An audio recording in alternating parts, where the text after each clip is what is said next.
pemirsa, khususnya mahasiswa Universitas Terbuka, selamat berjumpa dalam program perkuliahan Universitas Terbuka.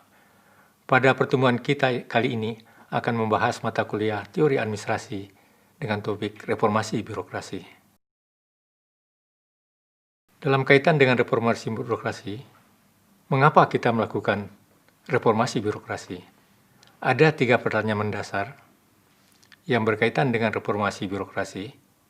Yang pertama, siapa yang harus melaksanakan? Kemudian apa yang menjadi kunci keberhasilannya? Kemudian yang ketiga adalah ukuran keberhasilan. Kemudian, apa yang kita maksud dengan reformasi?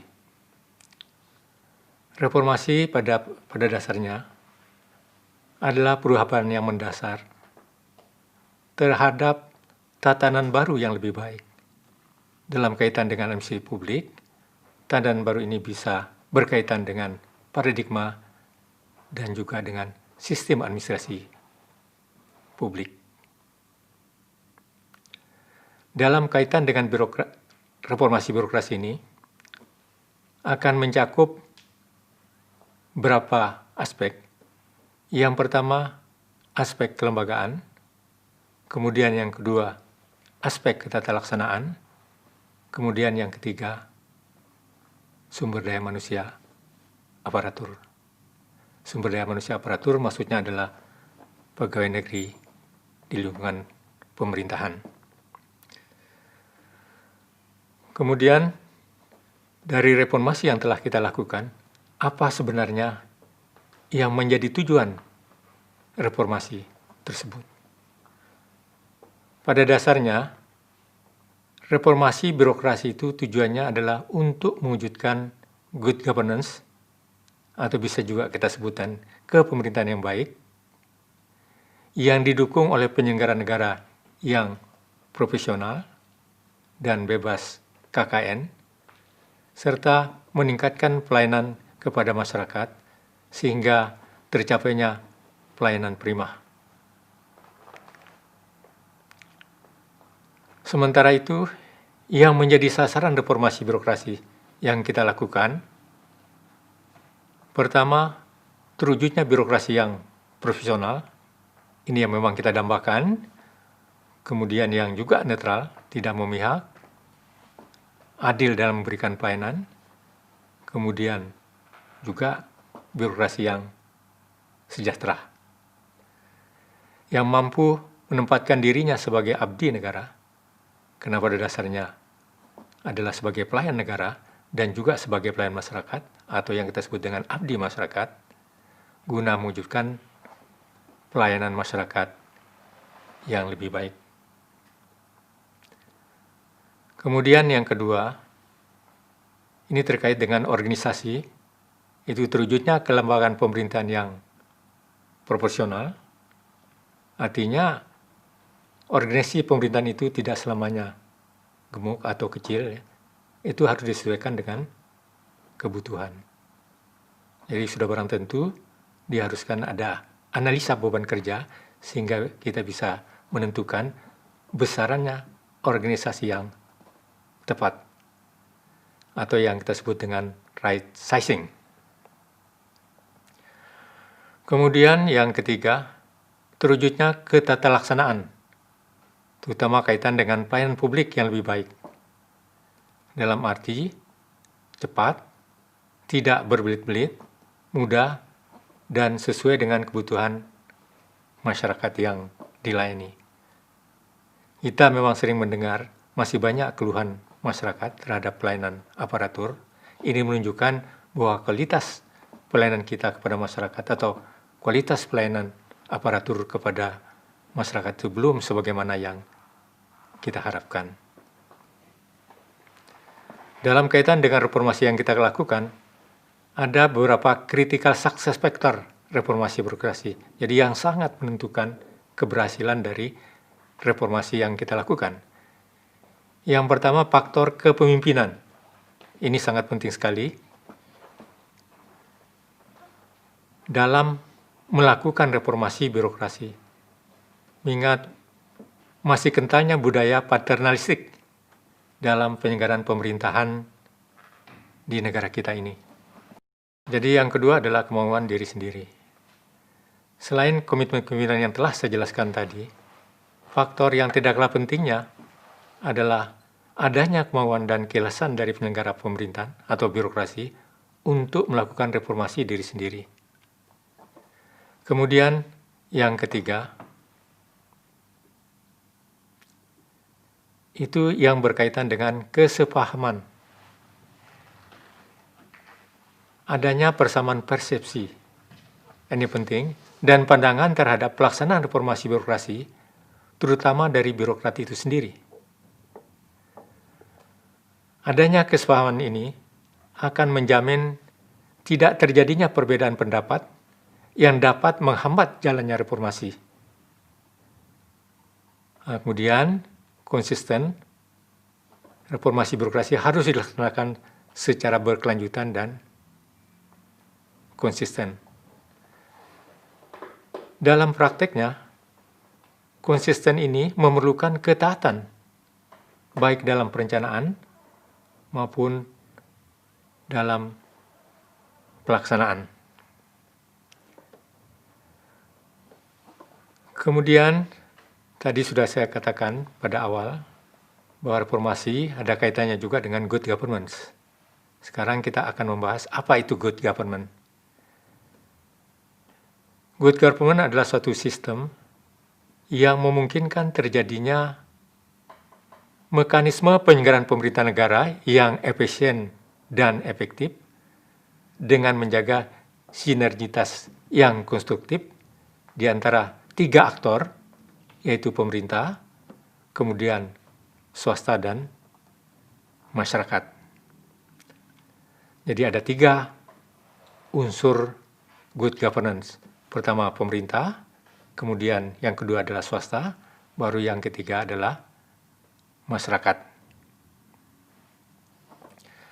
Kemudian beberapa elemen yang menjadi ciri good governance.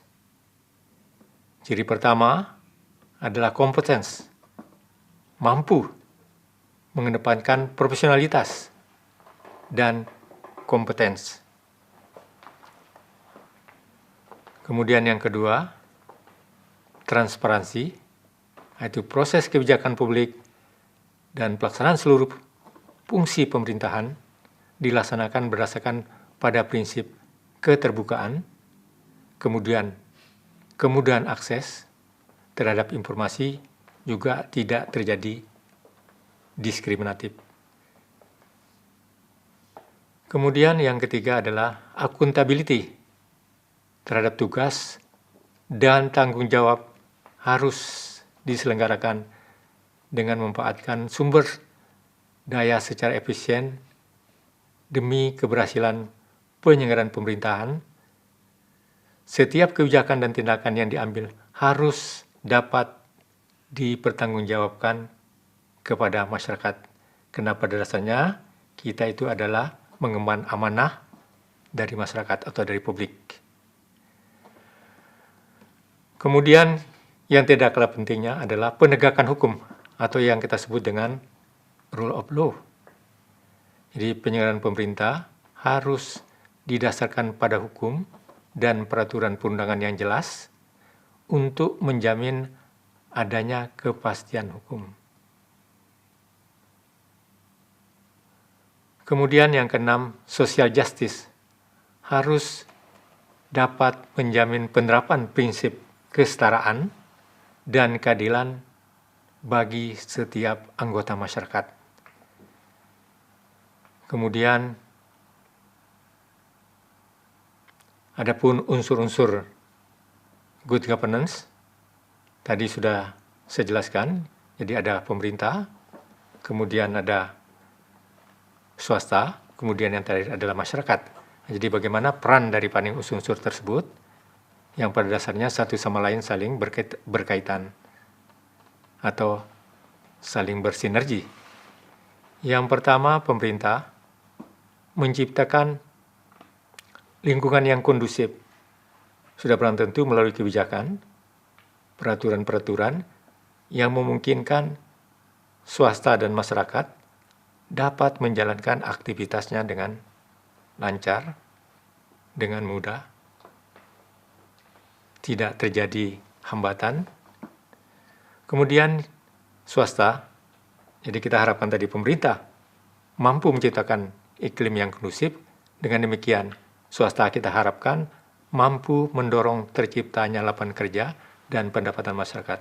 Sudah barang tentu, dengan swasta ini kita harapkan mampu mendirikan usaha-usaha yang pada gilirannya dapat menciptakan lapangan kerja dan selanjutnya juga dapat meningkatkan pendapatan masyarakat.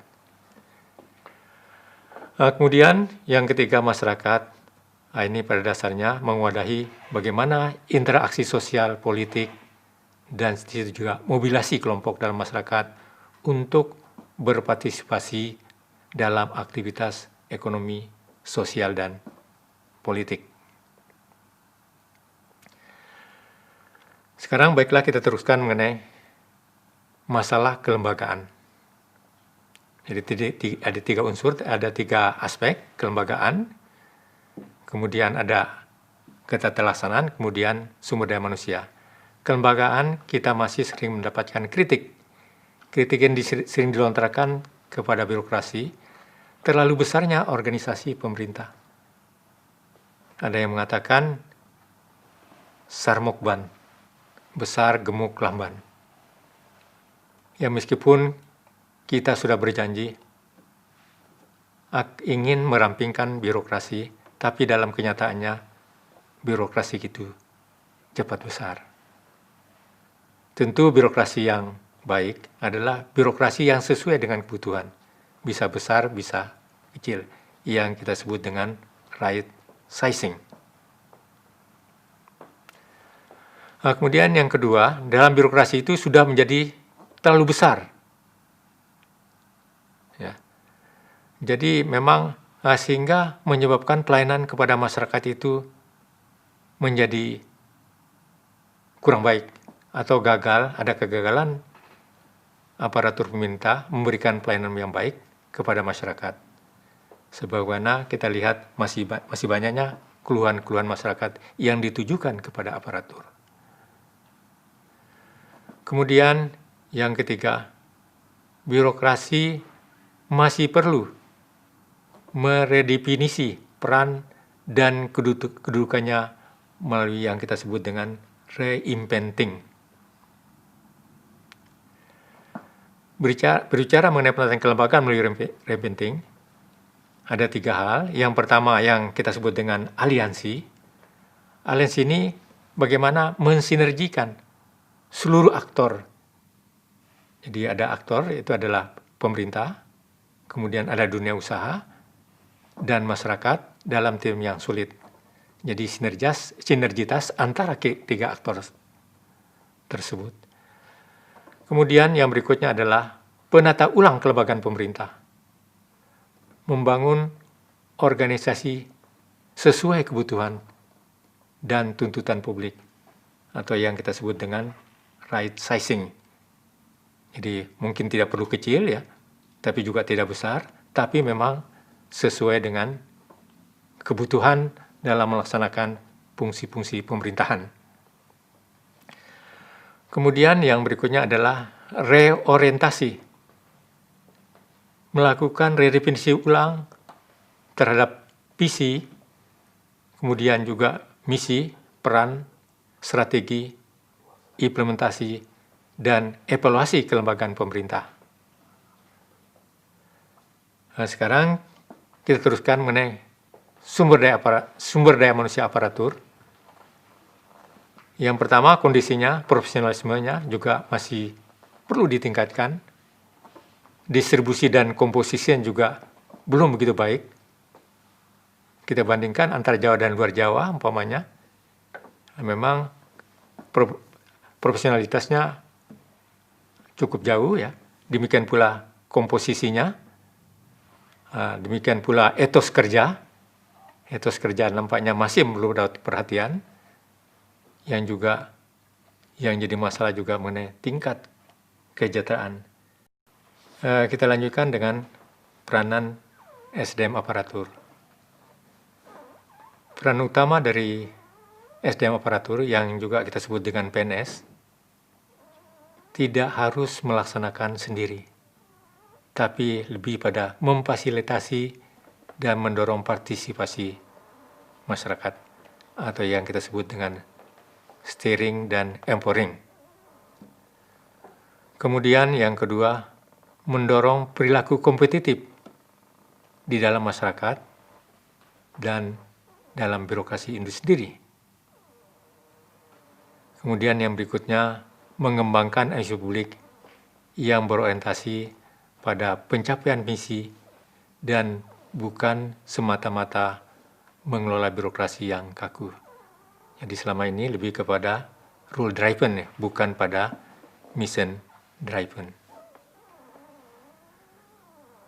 Kemudian yang berikutnya, tuntutan untuk selalu bisa memenuhi kebutuhan masyarakat, bukan kebutuhan birokrasi itu sendiri, atau yang kita sebut dengan customer driven. Penataan SDM aparatur dalam rangka reformasi birokrasi itu diarahkan pada peningkatan pengguna PNS melalui perbaikan jumlahnya, kemudian komposisi, kemudian kompetensi, dan distribusi PNS yang ada pada setiap instansi pemerintah. Masalah distribusi juga masih menjadi masalah, demikian juga masalah komposisi juga masih masalah. Ada suatu penelitian yang mengatakan bahwa terlalu banyak tenaga teknis. Ada yang mengatakan bisa lebih dari 50, bukan masalah teknis ya, maksud terlalu banyak tenaga administratif daripada tenaga teknis. Di samping itu juga diupayakan penyusunan dan penyempurnaan pola karir, sistem diklat, kemudian perbaikan sistem penggajian yang lebih adil, layak, dan mendorong peningkatan kinerja. Memang sekarang sudah ada tunjangan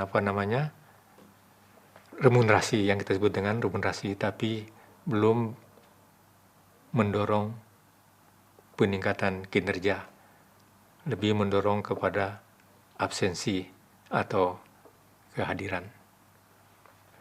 Adapun kondisi yang diharapkan dengan penataan bidang sumber daya manusia aparatur, yang pertama, pada setiap unit organisasi dapat ditentukan komposisi pegawai berdasarkan jabatan secara tepat.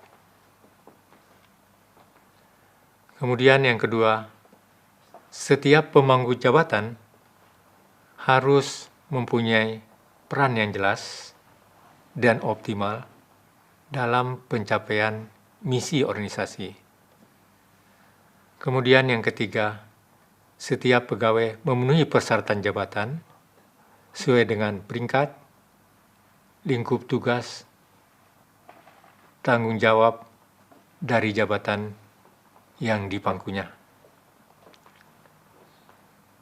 Kemudian yang keempat, jumlah, jenis, dan kualifikasi pegawai yang bersangkutan ditetapkan berdasarkan analisis beban kerja. Kemudian yang kelima, mantapnya sistem penilaian kinerja dan pola karir pegawai. Kemudian yang terakhir, terwujudnya sistem remunerasi yang memadai, sehingga tentu pegawai negeri juga bisa hidup layak. Kemudian yang terakhir yang berkaitan dengan kondisi pelayanan publik, ini masih kita jumpai adanya diskriminasi pelayanan, perbedaan perlakuan oleh penyedia layanan, tergantung pada status sosial dan ekonomi pengguna. Saya sendiri juga pernah mendapat perlakuan yang istimewa di dalam mendapatkan pelayanan, karena mungkin dikaitkan dengan jabatan, atau mungkin juga karena mereka juga pernah jadi mahasiswa saya. Jadi saya pernah juga diberikan perlakuan khusus di dalam pemberian pelayanan ini. Kemudian ketidakpastian pelayanan, baik dalam waktu maupun biaya pelayanan. Ini juga masih sering kita jumpai ya.